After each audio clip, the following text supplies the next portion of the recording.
Ravi okay ready sir. So ಮಾತೃ ಸ್ವರೂಪಿ ಚೆನ್ನಮ್ಮನವರು ಅವರ ನಿಧನ ಕೇಳಿ ನಮಗೆಲ್ಲ ಆತಂಕ ಆಗಿದೆ. ಆರೋಗ್ಯ ಗಂಭೀರವಾಗಿದೆ ಅನ್ನೋದನ್ನು ನಾವೆಲ್ಲ ಮಾಹಿತಿಯನ್ನು ಹೇಳ್ತಾ ಇದ್ದೀವಿ.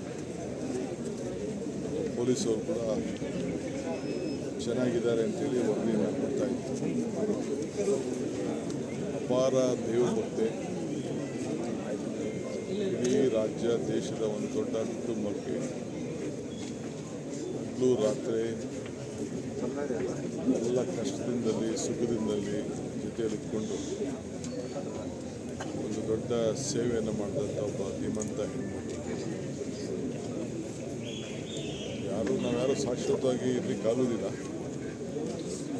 ಆದರೆ ದೇಶ ಮತ್ತು ರಾಜ್ಯದ ಅನೇಕ ರಾಜಕಾರಣಿಗಳಿಗೆ ಒಂದು ಮಾತೃ ಸ್ವರೂಪಿಯಾಗಿ ಸೇವೆಯನ್ನು ಮಾಡತಕ್ಕಂಥ ಧೀಮಂತ ಹೆಣ್ಮಕ್ಳು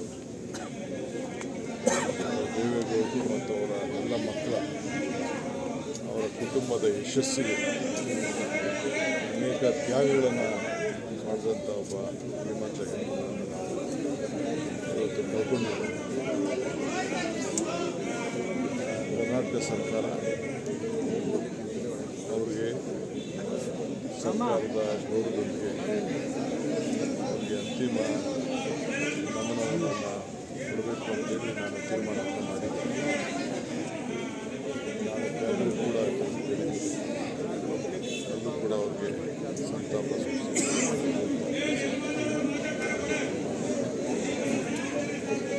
ಸೊ ಮುಂದಿನ ಸೋಮವಾರ ಗೌರವ ಮಾತಾಡಿದೆ. ಅವರು ನಾಡಿದ್ದು ಅಂತ್ಯಕ್ರಿಯೆಯನ್ನು ಇಟ್ಕೊಳ್ಳೋಣ ಅಂತೇಳಿ ಆಸಕ್ತಿದ್ದಾರೆ. ಅಲ್ಲೂ ಕೂಡ ನಾವೆಲ್ಲ ಭಾಗವಹಿಸ್ತೇವೆ. ಸರ್ಕಾರದ ಎಲ್ಲ ಥರದ ವ್ಯವಸ್ಥೆ ಕೂಡ ಮಾಡಲಿಕ್ಕೆ ಸೂಚನೆ ದೇಶದ ಪ್ರಧಾನಮಂತ್ರಿಯ ಧರ್ಮಪತ್ನಿ, ಮಾಜಿ ಪ್ರಧಾನಮಂತ್ರಿ ಧರ್ಮಪತ್ನಿ, ಒಬ್ಬ ಹಿರಿಯ ರಾಜಕಾರಣಿಗಳ ಕುಟುಂಬ, ಕೇಂದ್ರ ಸಚಿವರ ತಾಯಿ ಇವೆಲ್ಲ ಗಮನದಲ್ಲಿಟ್ಕೊಂಡು ನಾವು ಸರ್ಕಾರದ ಅವರ ಆತ್ಮಕ್ಕೆ ಶಾಂತಿ ಸಿಗಲಿ. ಇನ್ನು ಅನೇಕ ವಿಚಾರಗಳು ಮಾತಾಡೋದು ಕೂಡ ಬೇರೆ ಸಂದರ್ಭದಲ್ಲಿ ಅವರ ವಿಚಾರವನ್ನು ಅವ್ರು ಮಾಡಿದಂಥ ತ್ಯಾಗ, ಮನೆಯಲ್ಲಿ ಹಿರಿಯರು ಕೂಡ ಒಟ್ಟಿಗೆ ತೆಗೆದುಕೊಳ್ಳುವಂಥದ್ದು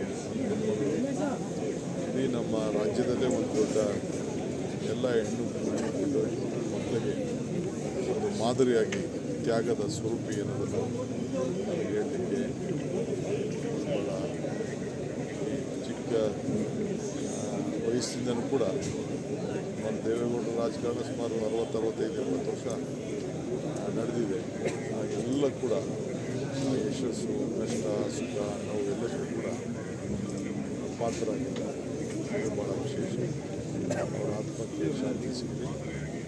ಅವರೆಲ್ಲ ಬಂಧುಗಳು, ಕುಟುಂಬದ ಎಲ್ಲ ಸದಸ್ಯರು ಕೂಡ ಅವರ ಕೊಡುವಂಥ ಶಕ್ತಿ ಸಿಗಲಿ ಅಂತೇಳಿ ಭಗವಂತನಲ್ಲಿ ಪ್ರಾರ್ಥನೆ ಮಾಡ್ತೀನಿ.